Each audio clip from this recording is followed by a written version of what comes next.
आमदार संदीप क्षीरसागर यांची कथित ऑडिओ क्लिप व्हायरल। ऑडिओ क्लिपमध्ये क्षीरसागरांची बीडच्या नायब तहसीलदारांना धमकीची ऑडिओ क्लिप जुलै 2023 मधील असल्याची माहिती।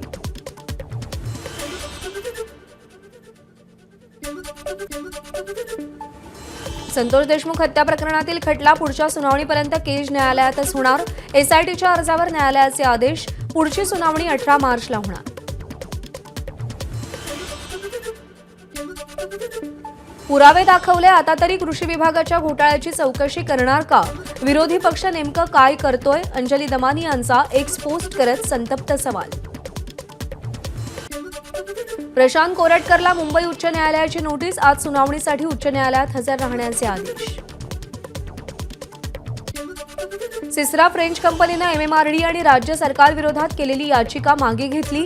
नियमाचं उल्लंघन केल्याचं कारण देत एमएमआरडीने कंपनीशी केलेला करार रद्द केला। त्यानंतर सिसरानं हायकोर्टात धाव घेतली। लाडकी बहीण योजनेसाठी आतापर्यंत 33,232 कोटी खर्च। अजित पवारांची विधानसभेत माहिती। तर आगामी काळात लाडकी बहीण योजनेसाठी 36,000 कोटींची तरतूद। अर्थसंकल्पातून घोषणा। लाडक्या बहिणींचा हप्ता 2100 रुपये करण्याची कोणतीही घोषणा अर्थसंकल्पातून नाही। त्यामुळे तुर्तास तरी लाडक्या बहिणींना 1500 रुपयांवरच समाधान मानावं लागेल। त्यामुळे आज विरोधक आक्रमक होण्याची शक्यता। लाडकी बहीण योजनेच्या लाभार्थ्यांची संख्या मोठ्या प्रमाणात घटण्याची शक्यता। योजनेसाठी पुढील आर्थिक वर्षाकरता 36,000 कोटी रुपयांची तरतूद। मागच्या वर्षाच्या तुलनेत तब्बल 10,000 कोटी रुपयांची तरतूद कमी। लाडकी बहीण योजनेचे पैसे कमी केलेले नाहीत, प्रत्येक पात्र महिलेला पैसे मिळणार। योजनेचे पैसे वाढवण्याची गरज पडली तर जुलै-डिसेंबर महिना आहे। फडणवीसांचं लाडकी बहीण योजनेवर स्पष्टीकरण। महायुती सरकारनं लाडक्या बहिणींना कोणताही दगाफटका दिला नाही। 2100 रुपयांबाबत सरकार लवकरच घोषणा करेल। मंत्री आदिती तटकरे यांची माहिती। अर्थसंकल्पातून गरज सरो वैद्य मरो या मानसिकतेचं दर्शन। सामनातून अर्थसंकल्पावर हल्लाबोल। राज्यातील जनतेच्या पदरात तर काहीच टाकलं नाही, पण शेतकरी आणि लाडक्या बहिणींच्या तोंडालाही पानं पुसण्याचा कृतघ्नपणा। सामनातून टीका।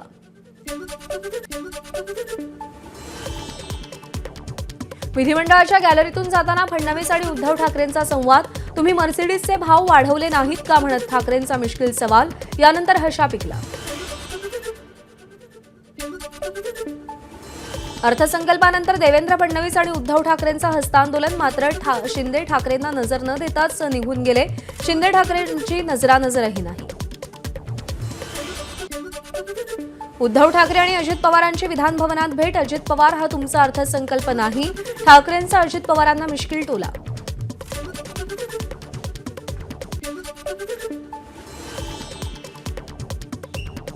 गेल्यावेळीही आम्ही तिघे होतो, आता खुर्च्यांची थोडी अदलाबदल झाली। अर्थसंकल्प सादर केल्यानंतर पत्रकार परिषदेदरम्यान शिंदेंचं वक्तव्य। तर तुमच्या मनातून ते काही जात नाही म्हणत अजित पवारांचा टोला।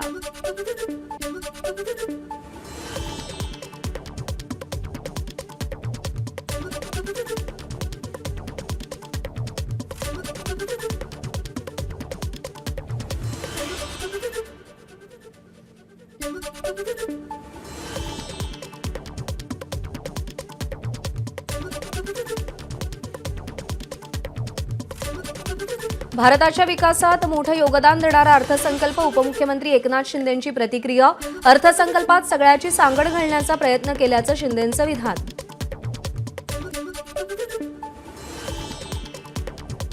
लाडका कॉन्ट्रॅक्टरनं अर्थसंकल्प खाल्ला। 2 विमानतळं जोडण्याचं काम अदानीनं केलं पाहिजे, हे सरकारनं करायला नको। उद्धव ठाकरेंची टीका।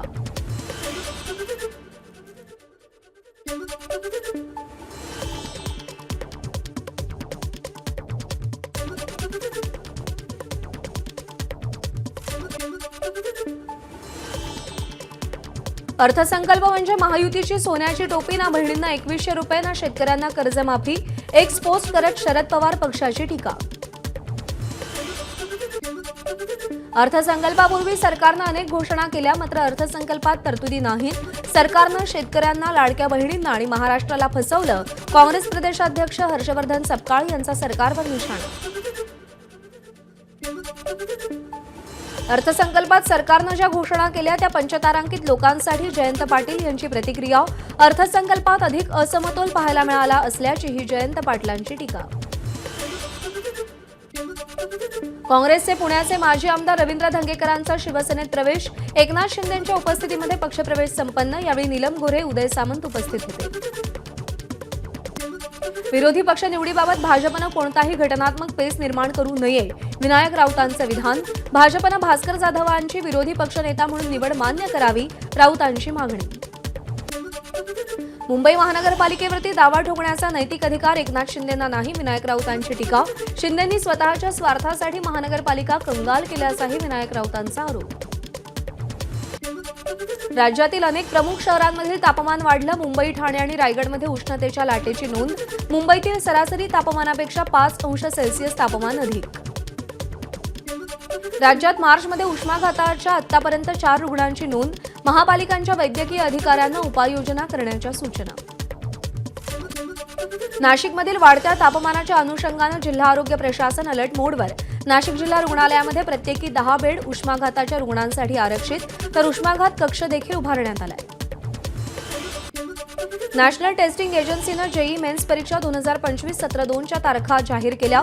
परीक्षा 2 ते 9 एप्रिल दरम्यान ऑनलाईन पद्धतीनं घेतली जाणार। मुंबईकरांना उद्यानामध्ये पुस्तक वाचनाचा आनंद घेता येणार। मुंबई महापालिकेच्या उद्यानात उद्यान ग्रंथालय, लोअर परळ पालिकेचा उद्यान ग्रंथालय हा उपक्रम। आनंदवनच्या अमृत महोत्सवी वर्षपूर्ती सोहळ्यामध्ये मुख्यमंत्री देवेंद्र फडणवीस यांनी कुष्ठरोग्यांच्या अनुदानामध्ये वाढ करण्याची घोषणा केली। या निर्णयाबद्दल डॉक्टर विकास आमटे यांनी मुख्यमंत्र्यांचे आभार मानले। 3 ऑक्टोबर मराठी भाषा अभिजात सन्मान दिन म्हणून साजरा करण्यात येणार। दरवर्षी 3 ते 9 ऑक्टोबर दरम्यान अभिजात मराठी भाषा सप्ताह असेल, अजित पवारांची घोषणा। जेजुरी गडावर येणाऱ्या भाविकांसाठी वस्त्रसंहिता लागू, यापुढे मंदिरात दर्शनासाठी भारतीय वेशभूषा परिधान करणं आवश्यक असेल, जेजुरीच्या विश्वस्त मंडळाचा निर्णय। पंढरपूरच्या विठुरायाच्या दर्शन वेळेत बदल होणार, गाभाऱ्यातील दगडांना पॉलिश करण्यासाठी वेळेत बदल केला जाईल। जिल्हाधिकारी आणि मंदिर समितीच्या बैठकीत किती दिवस दर्शन व्यवस्था बदलावी लागेल याचा निर्णय होईल। जळगाव येथील प्रसिद्ध दागिने व्यापारी राजमल लखीचंद ज्वेलर्स यांच्या खात्यावरील फसवणुकीचा ठपका स्टेट बँक ऑफ इंडियानं हटवला। माजी खासदार ईश्वरलाल जैन यांची पत्रकार परिषदेत माहिती। कचरा वाहतूक श्रमिक संघाच्या लढ्याला यश, 580 सफाई कामगार मुंबई महापालिकेत कायम। आझाद मैदानामध्ये एकत्र येत सगळ्या कामगारांकडून एकजुटीचा विजय साजरा। ठाण्यातील वाघबीळ परिसरात म्हाडामधील रहिवाशांना 18 ते 20 तासांपासून पाणी नाही। पाण्याचा टँकर मागवला असता बिल्डर टँकर येऊ देत नसल्याचा नागरिकांचा आरोप। जालन्यामध्ये जीबीएसचा पहिला रुग्ण आढळला, 23 वर्षीय तरुणावर शहरातील खासगी रुग्णालयात उपचार सुरू, आरोग्य यंत्रणा सतर्क। तुळजापूर ड्रग्ज प्रकरणात आरोपी महिलेच्या बँक खात्यावरून 5 कोटींचे व्यवहार, पोलिसांकडून बँक खातं सील, पाव किलो सोनंही जप्त। आर्थिक व्यवहार कोणाच्या माध्यमातून याचा तपास सध्या सुरू आहे। नांदेडमध्ये सोशल मीडियावर तलवार, चाकू तसंच विविध प्रकारची शस्त्र हातात घेऊन दहशत पसरवणाऱ्यांविरोधात सायबर सेलची कारवाई। तरुणांकडून माफी मागणारे व्हिडिओ बनवून पोलिसांनी अद्दल घडवली। गॅस वेल्डिंग करत असताना अचानक आग लागली, छत्रपती संभाजीनगरच्या देवळाई परिसरातली घटना। आगीमध्ये गॅस सिलेंडरचा स्फोट, यात कोणतीही जीवितहानी नाही, मात्र एका व्यक्तीला बहिरेपणा आलाय। विरारमधून 3 महिन्याच्या बालकाचं अपहरण करणाऱ्या महिलेला मांडवी पोलिसांनी बिहार राज्यातून अटक केली। सदर बालकाची सुखरूप सुटका करण्यात पोलिसांना यश, गुन्हा उघडकीस आणण्यामध्ये मांडवी पोलिसांचं महत्त्वाचं योगदान। मुंबईतल्या नागपाड्यामध्ये पाण्याची टाकी साफ करताना 4 कामगारांचा मृत्यू झाल्याच्या प्रकरणी दोघांना अटक। सुरक्षेकडे दुर्लक्ष झाल्यानं कामगारांचा मृत्यू झाल्याचा आरोप। बुलेट ट्रेनच्या मार्गामध्ये अडथळा ठरणाऱ्या अनधिकृत इमारतींवर ठाणे महानगरपालिकेची कारवाई। शिळ परिसरामध्ये पालिका उपायुक्त मनीष जोशी आणि ठाणे महसूल टीमच्या माध्यमातून कारवाई सुरू। डोंबिवली पश्चिमचा महानगर गॅस पुरवठा लवकरच सुरू करा, अन्यथा तीव्र आंदोलन करू। 1.5 वर्षांपासून गॅस लाईन नसल्यानं नागरिकांचा संताप।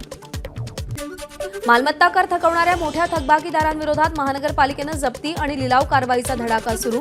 21 दिवसात कर भरणा न केल्यामुळे पालिकेकडून कारवाईचा बडगा। यात भूखंड आणि निवासी व्यावसायिक इमारती, व्यावसायिक गाळे, औद्योगिक गाळे यांचा समावेश। बुलढाण्याच्या मेहकर दिवाणी न्यायालयासमोर तरुणाचा आत्मदहनाचा प्रयत्न। ग्रामपंचायत ऑपरेटर करून खोट्या गुन्ह्यात अडकवण्याच्या धमकीमुळे अंगावर डिझेल ओतून घेतलं, पोलिसांनी तक्रार घेतली नसल्याचाही आरोप। रायगड जिल्ह्यात वेगवेगळ्या ठिकाणी 2 मृतदेह आढळले। वाळण जंगल भागामध्ये 22 वर्षीय तरुणाचा तर पेणमधील दुर्शेत भागामध्ये बॅगेत महिलेचा मृतदेह आढळला. पोलिसांकडून घटनेचा तपास सुरू. रायगडच्या म्हसळा तालुक्यातील तोंडसूर गावावर भीषण पाणी टंचाईचं संकट. हजारो महिलांचा 3 किलोमीटर चालत पाणीपुरवठा कार्यालयावर हंडा मोर्चा. संतप्त ग्रामस्थांनी लेखी आश्वासनानंतर मोर्चा मागे घेतला. नांदेडच्या एका सुशिक्षित जोडप्यानं अवघ्या 1.5 एकर शेतामध्ये कलिंगडचं 52 टन विक्रमी उत्पादन घेतलं. यातून त्यांनी 6 लाखांचं उत्पन्न घेतलं. केरळमध्ये महाराष्ट्राच्या कलिंगडाला अधिक मागणी असून चांगला भावही मिळतोय. नाशिकच्या कुंभमेळ्यासाठी नमामि गोदावरी अभियान. कुंभमेळा आयोजनासाठी विशेष प्राधिकरण.